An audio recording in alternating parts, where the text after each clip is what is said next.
നമസ്കാരം. Raf talk ഫുട്ബോളിലേക്ക് അവർക്കും സ്വാഗതം. ഇന്റർ മയാമിക്കൊപ്പം ലിയോ മെസ്സി സപ്പോർട്ടേഴ്സ് ഷീൽഡിൽ ഇന്ന് മുത്തമിട്ടു. മയാമിയുടെ ചരിത്രത്തിലെ ആദ്യത്തെ MLS കിരീടമാണത്. കൊളംബസ് ക്രൂവിനെതിരെയുള്ള മത്സരത്തിൽ ലിയോ മെസ്സി പൊളിച്ചടുക്കി ഒരു കിടിലൻ ഫ്രീ കിക്ക് ഗോൾ നമ്മൾ അദ്ദേഹത്തിൽ നിന്ന് കണ്ടു. കൂടാതെ മറ്റൊരു ഗോളും. അങ്ങനെ മെസ്സി തന്നെ മുന്നിൽ നിന്ന് നയിച്ച് ടീമിനെ വിജയത്തിലേക്ക് കൊണ്ടുപോയി കിരീടവും ചൂടിച്ചിരിക്കുന്നു. ഈ കിരീടമുണ്ടല്ലോ, ലിയോ മെസ്സിയുടെ കരിയറിലെ 46ാമത്തെ കിരീടമാണ്. അല്ലെങ്കിലും ഫുട്ബോൾ ലോകത്ത് മെസ്സിയോളം കിരീടം ചൂടിയ മറ്റൊരാളില്ല. കിരീടങ്ങളുടെ തമ്പുരാനാണ് ലയണൽ മെസ്സി. അദ്ദേഹത്തിൻ്റെ കിരീടത്തിൻ്റെ കണക്കുകളിലേക്ക് നമ്മളൊന്ന് പോകുമ്പോൾ ഡാനി ആൽവസിനെ അദ്ദേഹം PSG വെച്ച് തന്നെ മറികടന്നിരുന്നു. PSG അദ്ദേഹം ലീഗ് 1 കിരീടം ചൂടുന്ന ഘട്ടത്തിൽ അത് അദ്ദേഹത്തിൻ്റെ 43ാമത്തെ കിരീടമായിരുന്നു. അങ്ങനെ ഡാനി ആൽവസിനെ മറികടന്നിരുന്നു. അതിനുശേഷം വീണ്ടും അദ്ദേഹം 3 കിരീടങ്ങൾ ചൂടിക്കഴിഞ്ഞു എന്ന് പറഞ്ഞാൽ കോപ്പ അമേരിക്ക ഇപ്പോൾ നേടിയല്ലോ ഇൻ്റർനാഷണൽ മത്സരങ്ങളിൽ. കൂടാതെ MLS പോയിട്ട് മയാമിക്കൊപ്പം കഴിഞ്ഞ തവണ തന്നെ ലീഗ്സ് കപ്പ് നേടിയിരുന്നു. ഇപ്പോൾ ഈ ഷീൽഡ് കൂടി നേടുമ്പോൾ 46 കിരീടങ്ങളിലേക്ക് ലിയോ മെസ്സി എത്തുന്നു. ഇതിൽ നമ്മൾ ശ്രദ്ധിക്കേണ്ട കാര്യം, മെസ്സി ഇതുവരെ 44 ഫൈനലുകളാണ് ക്ലബ് ഫുട്ബോളിലും അന്താരാഷ്ട്ര മത്സരങ്ങളിലുമായിട്ട് കളിച്ചിട്ടുള്ളത്. അതിൽ 31 വിജയിച്ചു, 13 പരാജയപ്പെട്ടു. 37 ഗോളുകൾ ഫൈനലുകൾ അദ്ദേഹം നേടിയിട്ടുണ്ട്. കൂടാതെ അദ്ദേഹം അർജൻറ്റീൻ ദേശീയ ടീമിനോടൊപ്പം 10 മത്സരങ്ങളാണ് ഫൈനൽ കളിച്ചത്. അതിൽ ഒളിമ്പിക് ഗെയിംസും അതുപോലെ അണ്ടർ 20 വേൾഡ് കപ്പ് ഗെയിം കൂടി പരിഗണിച്ചുകൊണ്ടാണ് 10 ഫൈനലുകൾ എന്ന് പറയുന്നത്. അതിൽ 6 വിജയിക്കുകയും ചെയ്തിട്ടുണ്ട്. മെസ്സിയുടെ കിരീടങ്ങളുടെ കണക്കിലേക്ക് നമ്മളൊന്ന് പോകുമ്പോൾ അദ്ദേഹത്തിൻ്റെ ആദ്യ കിരീടം വരുന്നത് ലാലിഗ കിരീടമാണ് 2004-2005. അതിനുശേഷം അണ്ടർ 20 വേൾഡ് കപ്പ് കിരീടം അർജൻറ്റീന അണ്ടർ 20 ടീമിനോടൊപ്പം 2005 സ്വന്തമാക്കി.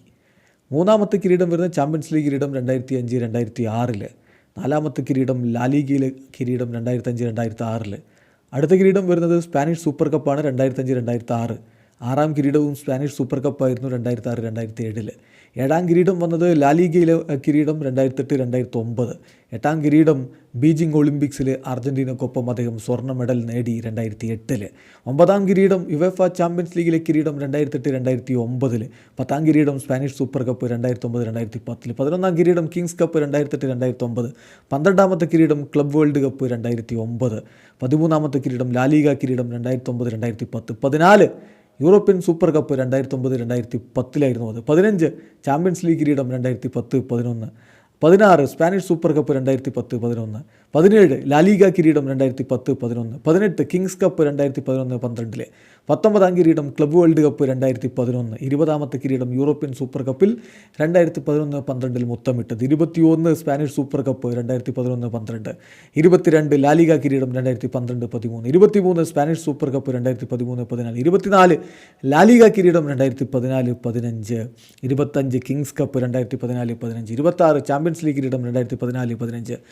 27 ക്ലബ് വേൾഡ് കപ്പ് 2015. 28 ലാലിഗ കിരീടം 2015-16. 29 കിങ്സ് കപ്പ് കിരീടം 2015-16. 30 യൂറോപ്യൻ സൂപ്പർ കപ്പ് കിരീടം 2015-16. 31 സ്പാനിഷ് സൂപ്പർ കപ്പ് 2016-17. 32 ലാലിഗ കിരീടം 2017-18. 33 Kings Cup 2016-17. 34 Spanish Super Cup 2016-17. 35 La Liga കിരീടം 2018-19. 36 Spanish Super Cup 2018-19. 37 Kings Cup 2020-21. 38 Copa America 2020-21. അപ്പോൾ നീണ്ടകാലം Argentine ദേശീയ ടീമിനോടൊപ്പം കിരീടം ഉണ്ടായിരുന്നില്ല ലിയോ മെസ്സിക്ക്.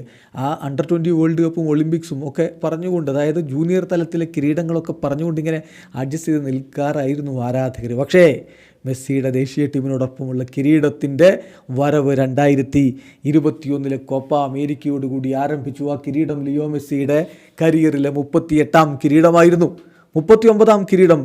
അദ്ദേഹം ബാഴ്സലോണയിൽ മാത്രമേ കിരീടങ്ങൾ ക്ലബ്ബിൽ നേടൂ, ബാഴ്സ വിട്ടാൽ പിന്നെ കിരീടങ്ങൾ ഉണ്ടാവില്ല എന്ന് പറഞ്ഞവർക്കുള്ള മറുപടിയാണ് 39ാം കിരീടം. ലീഗ് 1 മുത്തമിട്ടു 2021-22. 40ാം കിരീടം വരുന്നത് ഫ്രഞ്ച് സൂപ്പർ കപ്പാണ് 2021-22. 41ാം കിരീടം ഫൈനലിസീമ, യൂറോപ്യൻ വമ്പന്മാരെ അർജൻറ്റീന അവിടെ പോയി തോൽപ്പിച്ചു. യൂറോപ്യൻ ചാമ്പ്യന്മാരെ തോൽപ്പിച്ച്, ഇറ്റലിയെ തോൽപ്പിച്ചുകൊണ്ട് നേടിയ കിരീടം 2022 ഫൈനലിസീമ കിരീടം കഴിഞ്ഞില്ല. ഏറ്റവും വലുത് വരാനിരിക്കുന്നതേ ഉണ്ടായിരുന്നുള്ളൂ. ഖത്തറിൽ അത്ര മണമുള്ള കിരീടം അങ്ങ് കൊണ്ടുപോയി 2022 ഡിസംബറിൽ. അങ്ങനെ അദ്ദേഹത്തിൻ്റെ 42ാം കിരീടമായിട്ടത് മാറി. പിന്നെ അദ്ദേഹത്തിന് മറികടക്കാനുണ്ടായിരുന്നത് ഡാനി ആൽവസിൻ്റെ കിരീടങ്ങൾ ഏറ്റവും അധികം നേടി എന്നുള്ള റെക്കോർഡാണ്. അത് അദ്ദേഹം 43-ാം കിരീടമായിട്ട് ലീഗ് 1 കിരീടം ചൂടിക്കൊണ്ട് അതങ്ങ് മറികടന്നു. 2022-23 ലീഗ് 1 കിരീടത്തിൽ മുത്തമിട്ടുകൊണ്ട് 44-ാം കിരീടം.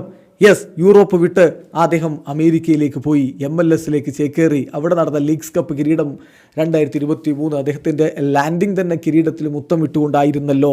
അത് മയാമിയുടെ ചരിത്രത്തിലെ ആദ്യ കിരീടമായിരുന്നു. പിന്നെ ദേശീയ ടീമിനോടൊപ്പം ഇക്കഴിഞ്ഞ കൊപ്പ അമേരിക്കയിൽ മുത്തമിട്ടു. 2024 കൊപ്പ അമേരിക്ക കഴിഞ്ഞില്ല. ഇതാ മയാമിയുടെ ചരിത്രത്തിൽ ആദ്യമായിട്ട് MLS അവർ കിരീടത്തിൽ മുത്തമിടുന്നു. സപ്പോർട്ടേഴ്സ് ഷീൽഡ് 2024 കൂടി നേടി 46 കിരീടങ്ങൾ പൂർത്തിയാക്കിയ ലിയോ മെസ്സി കളി തുടരുകയാണ് കിരീടങ്ങളുടെ തമ്പുരാനായി. വീഡിയോ അവസാനിക്കുന്നു. ഫുട്ബോൾ ലോകത്തെ കൂടുതൽ വിശേഷങ്ങളുമായി റാഫ് ടോക്സ് എത്താം.